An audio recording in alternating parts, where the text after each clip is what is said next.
Hello दोस्तों, स्वागत है आपका हमारे चैनल में। तो दोस्तों यहाँ आपको एजुकेशन से रिलेटेड खबरें जानने को मिलेंगी। तो दोस्तों शुरू करते हैं आज की खबर को। तो दोस्तों अभी जो हमारे यूनियन कॉमर्स मिनिस्टर हैं मिस्टर पीयूष गोयल जी, उन्होंने हमें बताया है कि हमारा जो एक्सपोर्ट है 2022-23 फाइनेंशियल ईयर का वो $750 बिलियन के मार्क को क्रॉस कर गया है। और अभी भी इस फाइनेंशियल ईयर में 2 से 3 दिन बाकी हैं। तो आने वाले 2 से 3 दिनों के अंदर ये हमारा जो एक्सपोर्ट है वो 760 बिलियन के आसपास तक जा सकता है। तो दोस्तों अगर हम देखें 2020-21 2022 के एक्सपोर्ट को, तो दोस्तों इसमें हमारा जो एक्सपोर्ट था वो $676 बिलियन था। तो दोस्तों अगर हम $676 बिलियन के एक्सपोर्ट में अगर हम मर्चेंटाइज एक्सपोर्ट को देखें तो $422 बिलियन था, और जो सर्विस सेक्टर है उसके एक्सपोर्ट को देखें तो $254 बिलियन था।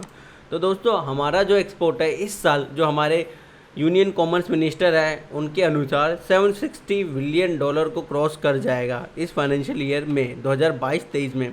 अगर दोस्तों हम पिछले 2-3 सालों के एक्सपोर्ट को देखें तो इंडिया का एक्सपोर्ट जो है 2020-21 में $497 बिलियन रहा था, 21-22 में $676 बिलियन रहा था, और 2022-23 में $760 बिलियन रहने का अनुमान है। तो दोस्तों इसके बाद अगर हम बात करें आगे कि वो कौन से फैक्टर रहे हैं जिनके कारण हमारा एक्सपोर्ट बढ़ा है, तो दोस्तों इसमें सबसे पहला जो इम्पोर्टेंट फैक्टर रहा है पीएलआई स्कीम। तो दोस्तों क्या हुआ, गवर्नमेंट ने एक्सपोर्ट को बढ़ाने के लिए बहुत सारे सेक्टर को पीएलआई स्कीम दी, और इसमें से कई सेक्टर हैं जिन्होंने बहुत अच्छा परफॉर्म किया, और 13 सेक्टर हैं जिन पर बहुत फोकस किया इन्होंने, जैसे टेलीकॉम हो गया, इलेक्ट्रॉनिक्स हो गया, ऑटो पार्ट्स हो गया, एडवांस बैटरीज हो गया। ठीक है, तो ये पीएलआई स्कीम के जरिए इंडिया का जो एक्सपोर्ट है वो इस लेवल पे पहुंचा है। सेकंड जो इम्पोर्टेंट थिंग रही वो है कि इंडिया को कई ऐसे सेक्टर हैं जिसमें इंडिया को महारत हासिल है, जैसे कि फार्मा। इंडिया को फार्मा में किंग कहा जाता है। आज भी इंडिया मेडिसिन जितनी सस्ती हैं उतनी वर्ल्ड में कोई भी मेडिसिन सस्ती नहीं होगी। इंडिया को बहुत ही सस्ती मेडिसिन बनाने के लिए जाना जाता है, और इंडिया कई कंट्रीज़ को मेडिसिन एक्सपोर्ट भी करता है। थर्ड इम्पोर्टेंट जो फैक्टर रहा है वो रहा है मेक इन इंडिया। दोस्तों जो हमारे करंट प्राइम मिनिस्टर हैं पीएम मोदी, उनका शुरू से ये कॉन्सेंट्रेशन रहा है कि इंडिया को मैन्युफैक्चरिंग हब बना जाए। इसीलिए उन्होंने सितंबर 25, 2014 को make in India scheme launch की।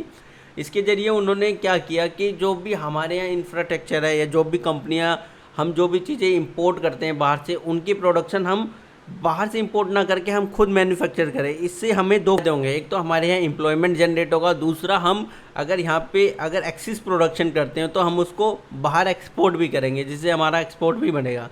चौथा इंपॉर्टेंट फैक्टर रहा है फ्री ट्रेड एग्रीमेंट। तो दोस्तों इंडिया ने कई कंट्रीज़ के साथ अभी बायलैटरल एग्रीमेंट साइन किया, जिसमें फ्री ट्रेड एग्रीमेंट भी है।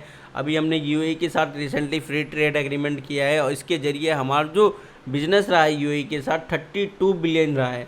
देखो फ्री ट्रेड एग्रीमेंट हमारे एक्सपोर्ट को बढ़ावा देने में बहुत ही इंपॉर्टेंट है, क्योंकि फ्री ट्रेड एग्रीमेंट के ज़रिए हम क्या करते हैं कि हमारे जो एक्सपोर्ट पे जितने भी टैरिफ लगते हैं, जितनी भी ड्यूटीज़ लगती हैं, वो सब अब नहीं लगती। तो जो हमारा गुड्स होता है वो सामने वाली कंट्री के लिए सस्ता हो जाता है। तो जब कोई भी गुड्स सस्ता हो जाएगा तो लोग उसको ज़्यादा से ज़्यादा खरीदेंगे। तो फ्री ट्रेड एग्रीमेंट ने एक बहुत ही इंपॉर्टेंट रोल प्ले किया है अगर आप देखोगे तो। इसके बाद अगर हम देखें कि बायलैटरल एग्रीमेंट कितनी कंट्रियों के साथ इंडिया ने साइन किए हैं ट्रेड को लेके, तो ये सारी कंट्रियां हैं जिनके साथ इंडिया ने या तो फ्री ट्रेड एग्रीमेंट या अदर एग्रीमेंट साइन किए हुए हैं, जिससे हमारे एक्सपोर्ट को बढ़ावा मिला है। अगर हम देखा जाए वर्ल्ड वाइड जो सबसे ज़्यादा मर्चेंटाइल गुड्स एक्सपोर्ट करते हैं, क्योंकि देखो दोस्तों जो $750 बिलियन है, इसमें हमारा manufacturing export plus service sector export भी इंक्लूड है। अब अगर हम मर्चेंटाइल एक्सपोर्ट की ओनली बात करें, जो गुड्स होते हैं, गुड्स के एक्सपोर्ट में अगर हम सबसे पहले नंबर 1 पे अगर देखोगे तो नंबर 1 पे आता है चाइना। चाइना का जो एक्सपोर्ट है वो 3 ट्रिलियन के आसपास है। फिर यूरोपियन यूनियन है, यूनाइटेड स्टेट ऑफ अमेरिका है, जर्मनी है, नीदरलैंड है। अगर दोस्तों अगर हम देखें कि इस फाइनेंशियल ईयर में हमारा जो एक्सपोर्ट है, अगर हमारा एक्सपोर्ट $500 बिलियन के आसपास चला जाता है, जो मर्चेंटाइल एक्सपोर्ट है, क्योंकि अभी ऑफिशियल फिगर ये नहीं आई है कि हमारा सर्विस सेक्टर का एक्सपोर्ट कितना है और मर्चेंटाइल गुड्स का कितना है। अगर हमारा मर्चेंटाइल एक्सपोर्ट का आंकड़ा जो $500 बिलियन को क्रॉस कर जाता है तो हम टॉप 10 में एंट्री कर लेंगे। दोस्तों ये बहुत बड़ी बात है इंडिया के लिए, क्योंकि अभी अगर इंडिया की आप रैंक देखोगे तो अभी इंडिया की जो रैंक है वो 24 के आसपास है। दोस्तों इसमें एक चीज़ और ध्यान देने वाली है कि हमारा एक्सपोर्ट जो बढ़ा है, इसमें एक और चीज़ बहुत इंपॉर्टेंट है, क्योंकि हमारा जो एक्सपोर्ट बढ़ा है उसमें हमारे कई ऐसे सेक्टर हैं जिसमें हम पहले एक्सपोर्ट नहीं करते थे और अब एक्सपोर्ट करने लग गए हैं।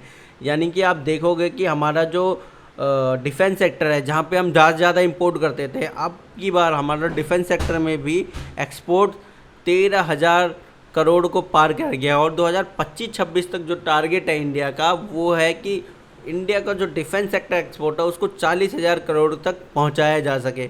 तो हमें और ज़्यादा से ज़्यादा मैन्युफैक्चरिंग वगैरह स्टार्ट करनी होगी अपने यहाँ, और जितनी ज़्यादा हम चीज़ें कर सकते हैं उसको करें, ताकि हम हमारा जो टारगेट है 1 ट्रिलियन एक्सपोर्ट का, उसको हम क्रॉस कर जाए जल्दी से जल्दी।